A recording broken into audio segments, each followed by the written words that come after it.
character of family farm. It's going to be absolutely fascinating. Thank you very much. Ben. Good afternoon, everybody. The Isle of Man's 67 Great Taste Awards for 100,000 residents is the highest number anywhere worldwide, and nearly double Ireland's second place tally of 37. The Isle of Man is a global leader in food and drink excellence. Food and drink constitute core elements of the Manx community and the island proper. Their connection to Manx heritage and Manxness is inseparable. This project is an attempt to visualise how local food and drink contribute to the makeup of a Manx identity and position this involvement within wider academic discussions. The project uses social identity theory to guide its research, which suggests that social groups are formed and their membership entrenched through shared values, artefacts, and behaviours. The dissertation sought to test whether food and drink, as well as the emotional responses and consumer behaviours associated with them, qualify as such artefacts within the context of the Isle of Man as a social group.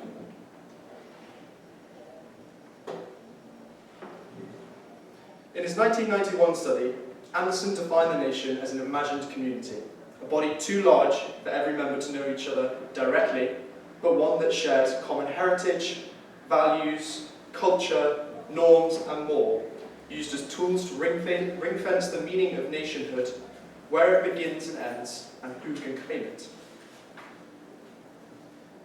According to this definition, the Isle of Man is a nation. To be Manx is to be a member of the Manx nation, whether by birth or through the adoption of cultural practices, such as the consumption of local produce or engaging in hoptune. As this dissertation will demonstrate, cultural artefacts and rituals provide touchstones for identifying with the Manx nation. Different moments in a person's life may lead them to pursue a stronger or a more diluted identification with the island and the Manx community. Engaging in or distancing themselves from cultural practices is a principal instrument through which these goals can be achieved. Previous academic works have underlined the richness of shared heritage, traditions, and cultures on the island. Lewis defined Manxness as an idea, a set of values, a way of relating to place and to each other. Her study of ritual suggests that collective Manx identity is primarily achieved through traditions such as Timble Day and traditional Manx dancing. These activities showcase the distinctiveness of Manxness against a backdrop of growing post-war Anglicisation. Indeed, Cat declared that Manx identity is rooted in its celebrations of traditions that emphasise its uniqueness and cultural difference from the United Kingdom. Existing literature is rich with examples of how cultural practices and artefacts act as points of access for those attempting to adopt or intensify their association with the Manx nation. Cheek, Nicholl, and Granger emphasise the importance of national symbolism in managing the accessibility of such artefacts. Clearly labelling something as Manx enables its use as a cultural tool. McCooey Heap's investigation of linguistics on the Isle of Man delineates local phrases and sayings such as skeet and yesser as further tools for cultural association. McNulty agrees with this point, whilst also recognising that the purchase of local commercial goods and developing one's understanding of Manx heritage and the island's landscape as means by which someone may move into or entrench themselves within the Manx community. The existence of islands as clearly defined geographical spaces provide a concrete and material outline for the Manx nation. The nature of islands as spaces isolated from larger landmasses is pertinent in explaining how their respective cultures and identities are formed, especially the sense of otherness that islanders experience. Otherness originates from the unique experiences that bond islanders, and the qualities and institutional nuances that differentiate them from the continent. Timble's history, as the world's longest continuously sitting parliament, exemplifies this distinguishing phenomenon. As Ronstrom puts it, islands are different. Geography no doubt contributes to the efforts of Manx identity to differentiate itself from the United Kingdom and develop Manxness as an individual cultural entity.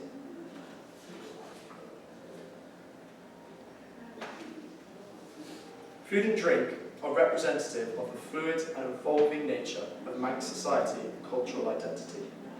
A history of spuds and herring illustrates the centrality of land and sea to Manx history and heritage, whilst the island's modern global reach is reflected in its brilliance across global markets, highlighted by success stories such as the Great Taste Awards.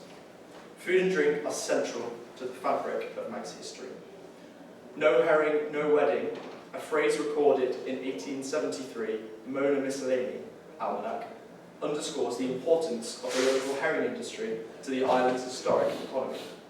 From the same source, we can find other references to spuds and kippers, including the herring song, which declares potatoes and herring must rule as our chief, and a deemster's oath of office, swearing to execute laws betwixt party and party, as indifferently as the herring backbone doth lie in the midst of the fish. We've explored Cheap, Nicol and Granger's argument that symbolism represents the most effective way of recognising something as Manx. Since the mid-13th century, this has been achieved almost exclusively through the Triskelion. Since 2016, however, the island's status as a UNESCO Biosphere Reserve has offered an alternative avenue for recognising something as Manx. The status was awarded in recognition of its special environment, culture and economy, and its people's desire to cherish and nurture them, underlining the centrality of the island's landscape and seascape to Manxness. The Isle of Man remains the world's only whole-nation UNESCO Biosphere Reserve. References to people and culture in the awarding rationale acknowledge that celebrations of the Manx environment are equally celebrations of the generations of people who have worked, maintained, and managed the island. Food and drink are end-of-line products of the Manx landscape and seascape and combine people and place. This idea is crucial in appreciating local food and drink as sources of senses of place and belonging on the Isle of Man. Recalling Lewis's definition of Manxness as an idea, a set of values, a way of relating to place and to each other, it is clear that Manxness can be exhibited and pursued through food and drink because it enables this link between people and land. The Biosphere logo's representation of the island's rich past and present of food and drink has led to its emergence as a label that communicates Manx cultural values, explaining Biosphere Isle of Man's nature as a deeply cultural enterprise. Food and drink are important stages for communicating visible and invisible messaging through packaging, diets, and heritage. Food and drink are, of course, products that we rely on for daily sustenance, but they are also effective stages for the contestation of societal norms and values. Whilst packaging can transmit stories through semiotics, products carry invisible messaging of collective heritage, traditions, and behaviours. Billig's 1995 study suggests that upon regular exposure to national symbols, individuals are instilled with a sense of national identity. Furthermore, they begin to associate this identity with the circumstances within which they are exposed to these symbols. For example, when somebody purchases or consumes a Manx food or drink product. On the Isle of Man, packaging is used to spread cultural stories in attempts to connect food and drink to people and place. The Isle of Man creamery packaging has featured bios of local farming families on milk cartons. Bushy's brewery depicts scenes associated with the TT on beer bottles, and Finoddery spirits showcase Manx folklore. Conclusions of studies into British and Swedish butter show that the use of national narratives on food and drink packaging appeals to consumers' sense of national belonging, the emotional resonance of which impacts sales and their emotional responses to the consumption and purchase of certain goods. Whilst packaging is a potent canvas for tracing food and drink to their demographic and geographic origins, they also possess intangible, invisible qualities. Food and drink help to define group characteristics through their role in delineating familial, religious, and national identities. Cultural practices around the world revolve around certain food and drinks. You need not look further than turkey on Christmas Day or matzahs on Passover. Eating and drinking habits outline distinctions between social groups, including nations. We eat meat, they don't, exemplify this invisible border. For a Manx example, think, we eat chips, cheese and gravy, they don't. The following quote from Fox and Miller-Idris summarises the significance of these ideas in daily and weekly life. Consumers don't simply buy national commodities. They constitute national sensibilities, embody national pride, negotiate national meanings, thus making nationhood a salient feature of their everyday lives. In distinguishing a product as Manx, markers such as the Triskelion and the Biosphere logo act as storytellers and enable consumers to enhance their sense of place and belonging through purchase and consumption habits. Parasekli's study into food authenticity labels further strengthens this point. He concludes that logos linking products to their provenance allow consumers to use their stomachs to map their identity and foster their sense of national or regional belonging by connecting them to the landscapes and seascapes from which the goods emanate, as well as the people and communities producing, preparing, cooking, and marketing food and drink. For a small island nation, coverage of Manx cultural studies is pleasingly broad. However, given the importance of food, drink, land, and sea to the Isle of Man's past and present, it remains understudied in recorded works.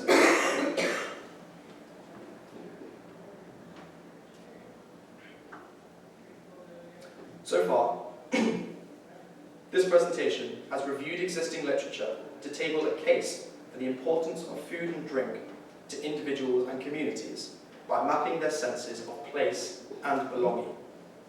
In an age of globalization, food and drink have increasingly shone as stages for the contestation of national and social narratives. Smaller collectives like the Isle of Man use local cultural artifacts, such as food and drink, to repel culturally homogenizing forces by emphasizing their community's uniqueness. The rebirth and rise of nationalism and populism during the 21st century has served only to accentuate this process.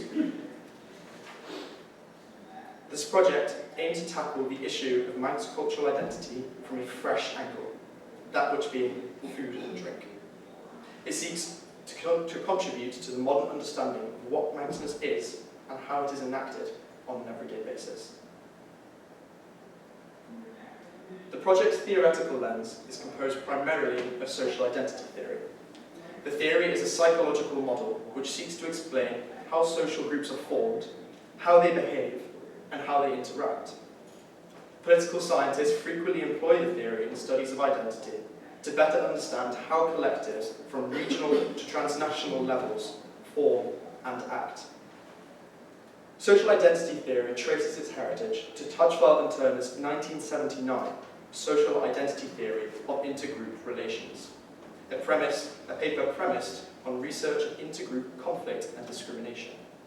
The foundations of social groups form for a variety of reasons.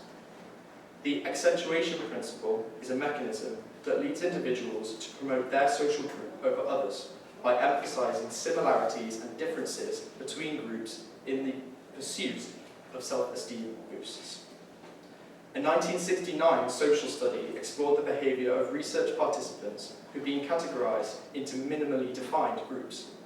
The work showed that despite the basic parameters, members continued to exhibit in-group bias and self-sacrifice for collective benefit, even when gains were merely symbolic rather than material. The study led to the distinguishment between personal and social identity, the latter defined by Tujfel as the individual's knowledge that he belongs to certain social groups, together with some emotional and value significance to him of this group membership.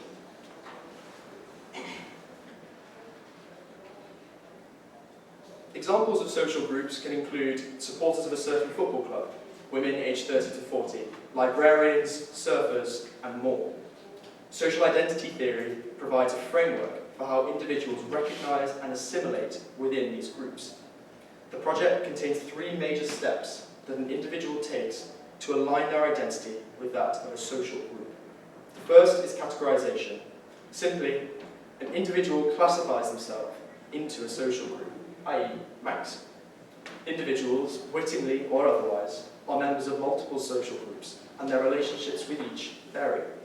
For example, I cannot change my age, but I choose which genre of music to listen to. The second is identification. Individuals begin to adopt the identity, values, characteristics, and behaviours of their social group in an attempt to identify with the group. This may include attending a football match to strengthen identity with their sports team, or altering purchase decisions to become more Manx-oriented. The last is comparison. Having become members of a social group, individuals begin to compare their in-group with out-groups. Members seek to view their in-group in as favourable a light as possible, as perceived in-group strengths and successes have a positive effect on self-esteem. Spotting similarities and differences between groups also enables individuals to identify out-group weaknesses and shortcomings, which has a similarly reinforcing effect on in-group membership and individual morale. Understanding the emotional dimensions of membership of a social group explains the sentiments of pride, loyalty, and passion that individuals may exhibit in relation to their in-groups. Groups possess cultural artefacts such as football shirts, genres of books, or dishes. These make categorisation more clearly signposted, identification more accessible, and comparison better ring-fenced. Connecting artefacts to social groups lays the path to recognise these items or practices' capacity to connect people to senses of collective place and belonging. In the context of a national social group, artefacts connect individuals to the wider national community, as well as the geographic area from which they emanate. The Isle of Man, a nation under Anderson's previously explored definition, is a national social group. Membership is composed of members of the Manx national community. Adopting and embedding membership of the Manx in-group can be achieved through the previously covered methods outlined by scholars of Manx culture, such as using local phrases or engaging in traditional activities. A foremost goal of this dissertation is to ascertain the extent to which food and drink, through their material and intangible qualities, are used as means to pursue these ends of identifying with the Manx national group.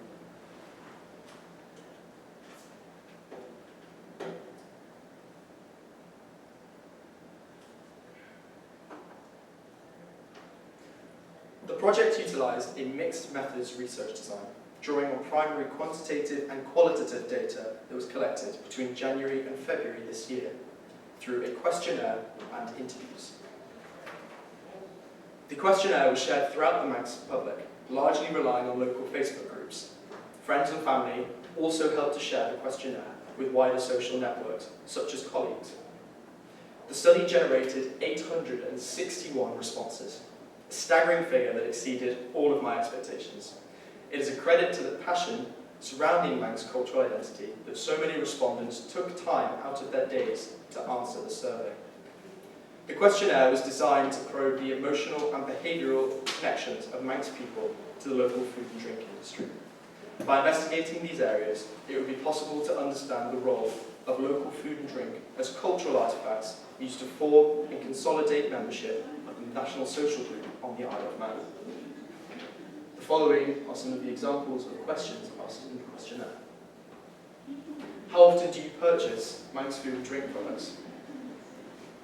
Do you feel a sense of pride in response to markers of Manx origin, such as the Triskelion and Biosphere logo, on food and drink products? When they are equally or similarly priced, how likely are you to purchase a Manx food or drink product over a non-Manx alternative?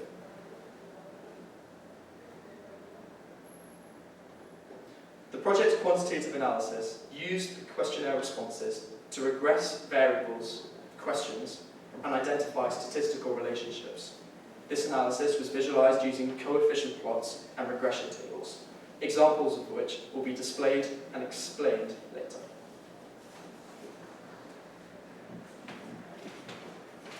The second section of the dissertation's primary research involved interviewing stakeholders in the local food and drink industry, such as politicians, civil servants, and union and business representatives. Interviewees were chosen to capture a broad range of views, from policymakers to business owners, representing organisations such as DEFA, Finodry, Tesco, and the Manx National Farmers Union. Following are some examples of interview questions. Do you think that local food and drink industries build on and contribute to existing Manx cultural identity? There is no connection between cultural value and economic value in relation to food and drink. Do you agree with this statement? Do you think that your organisation has been a vehicle for Manx identity? If so, how? The paper's qualitative element used quotes and transcript excerpts taken from interviews to conduct discourse analysis. This was designed to produce explanations behind the statistical relationships ascertained in earlier quantitative findings. Whilst numerical data points to clear correlations, it can lack explanatory backing. Face-to-face conversations with exchanges of open questions and long-form answers, however, are well equipped for assessing more abstract and emotional themes that elucidate statistical relationships. Initially, I had planned to use a purely qualitative research model that would present interview findings as core primary research, with rudimentary presentation of questionnaire responses providing auxiliary support. In consultation with my supervisor, though, it was decided that a mixed methods design would be the most effective way to construct the dissertation. I produced 2 research questions with 3 hypotheses for the first and 2 for the second.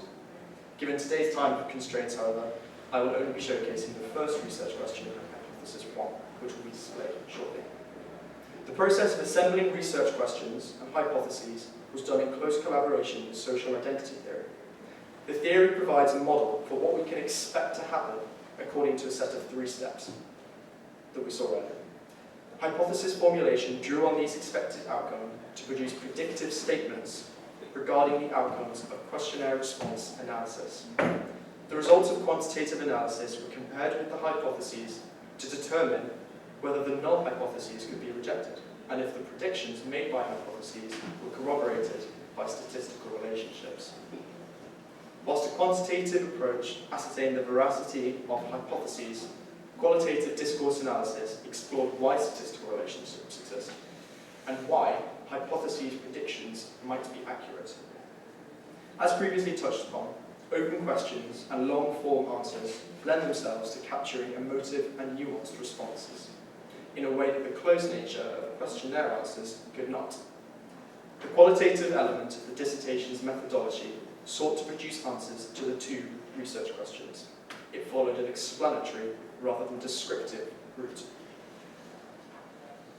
The project did experience methodological limitations, which were managed and acknowledged during the research process. During regression analysis, the R-squared values of 3 hypotheses fell below 0.07. R-squared is a value between 0 and 1% and 100%, that declares the extent to which an outcome, or dependent variable, is explained by a predictor, or independent variable. The dissertation's second hypothesis stated, individuals who exhibit a greater sense of pride in response to Manx symbols and cultural markers on local food and drink products will report a higher likelihood of purchasing Manx food and drink products over similarly priced non-Manx alternatives. In this case, a low R-squared value suggests that an individual's response to Manx symbols and cultural markers may be highly predictive of their purchasing habits, but that it does not capture the broader picture surrounding the data. This reflects the project's position in existing cultural literature. Identity on the Isle of Man is composed of a wide range of elements, not just food and drink. Low R-squared values are not always statistically problematic, not least when dealing with erratic human behaviour, such as in identity. Identity is personal and abstract. The binary nature of data struggles to grasp this. continues references to the individuality of identity and the dual use of quantitative and qualitative approaches sought to mitigate this limitation. The first research question was, why are Manx symbols and cultural markers used as features of local food and drink products on the Isle of Man? The first hypothesis, making a prediction, stated that individuals who more strongly associate food and drink with Manx identity will report a greater sense of pride in response to Manx symbols and cultural markers on local food and drink products. Both the research question and the hypothesis are rooted in the context of social identity theory. Themes and predictions they explore and make are responses to the theoretical framework laid out by academics such as Tajfel and Turner. Social group membership's use of their cultural artefacts to evoke emotive responses inspired this hypothesis, which sought to examine the Isle of Man and its local food and drink industry as a case of social identity theory. Quantitative analysis was performed using regression of questionnaire variables, question responses, to test the validity of the predictions made by hypotheses. Regression estimates the statistical relationship between two or more variables. For example, it may use someone's height to predict their weight, drawing on a dataset.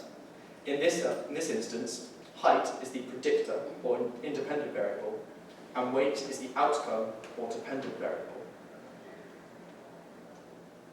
For this hypothesis, these were the independent and dependent variables.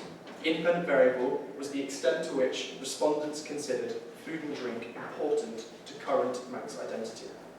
The dependent variable was the extent to which they felt a sense of pride in response to Manx symbols and markers on food and drink packaging. Analysis used the independent variable to predict the outcomes of the dependent variable.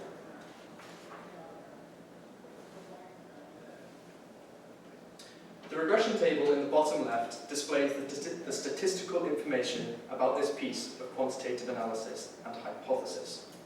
Interpreting it allows us to understand the relationship between these two variables and its bearing on the hypothesis. There are three relevant and important numbers on the table for the purposes of this evaluation. The estimate, or coefficient, is the figure that forecasts the outcome based on the predictor. It is measured from 0 to 1 and is visualized by the dot on the above coefficient plot. The variables will scale from 1 to 100. In this case, a 1 unit increase in the predictor results in a 0.59 increase in the outcome. In other words, a 1 point increase from 1 to 100 in an individual's consideration of food and drink as important to current Manx identity predicts a 0.59 increase in their emotional response to Manx symbols and cultural markers on packaging. The other two key numbers are the 95% confidence intervals. 0.53 and 0.65 constitute the bounds within which we can be 95% confident that this estimate lies. They are represented by the two lines on the coefficient plot. The results of regression signal that the relative importance of local food and drink to respondents' perception of Manx identity is a significant positive predictor of their emotional response to Manx symbols and cultural markers on food and drink packaging. In quantitative analysis, a null hypothesis would mark the absence of a statistical relationship. Here, that is clearly not the case, as the independent variable positively predicts the dependent variable. As such, we can reject the null hypothesis and accept the conclusion displayed on the screen. Greater association of food and drink with Manx identity leads to more profound positive responses to Manx symbolism on packaging.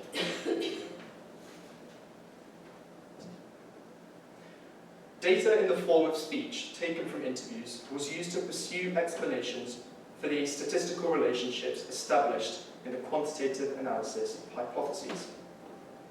Using the previous hypothesis as an example in this presentation, the displayed quotes and transcript excerpts help us to explain why an individual's perception of local food and drink on the Isle of Man positively predicts their response to Manx symbols and cultural markers on local food and drink packaging.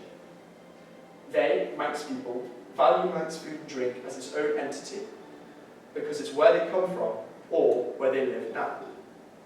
I think that they, biosphere status and national symbols, make the product instantly recognisable as Manx and create that consumer loyalty. The included quotes are effective tools for comprehending this relationship. The top quote articulates the emotive resonance of Manx food and drink in relating Manx people to their senses of place and belonging, and the potency of provenance labelling in catalysing this process.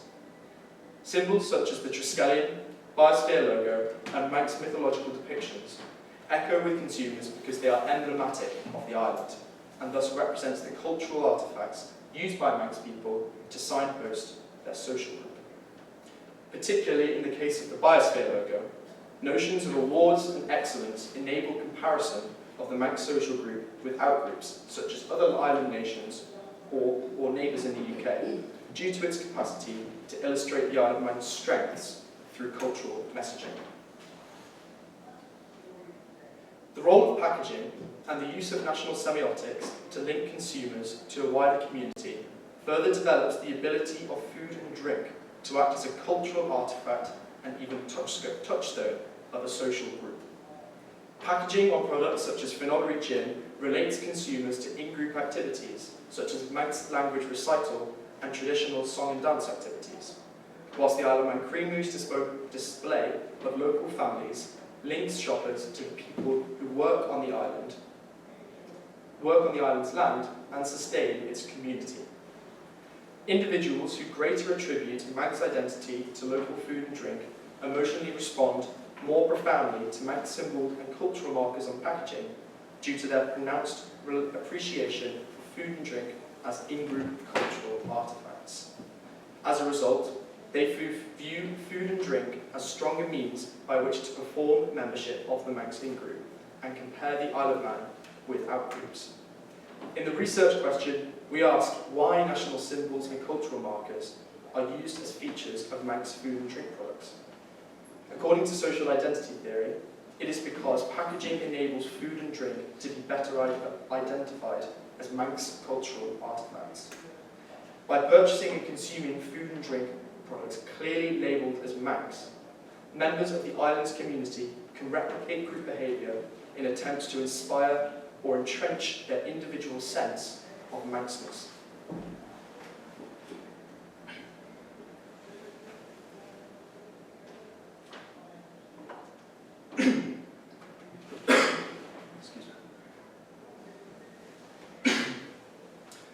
The dissertation, and indeed the examples displayed during this presentation, underline the existence of the Isle of Man as a social group, and the use of local food and drink as cultural artefacts involved in forming and demarcating group membership. Manx individuals are drawn towards local food and drink products, not just because of their quality, but due to the messages of Manxness that they transmit. The Manx community exhibits in-group bias by purchasing products labelled as Manx, achieved through packaging strategies in an attempt to perform national group behaviour and align itself as a unified body. The Isle of Man's food and drink landscape is a salient example of how cultural artefacts gravitate individuals to collectives by anchoring individual senses of place and belonging in wider cooperatives. Existing literature on the Isle of Man is rich and fascinating. Events such as the Research Festival do nothing but to open doors to those wishing to learn about and research Manx affairs. This dissertation has offered a new way to approach the topic of Manx identity in an academic context.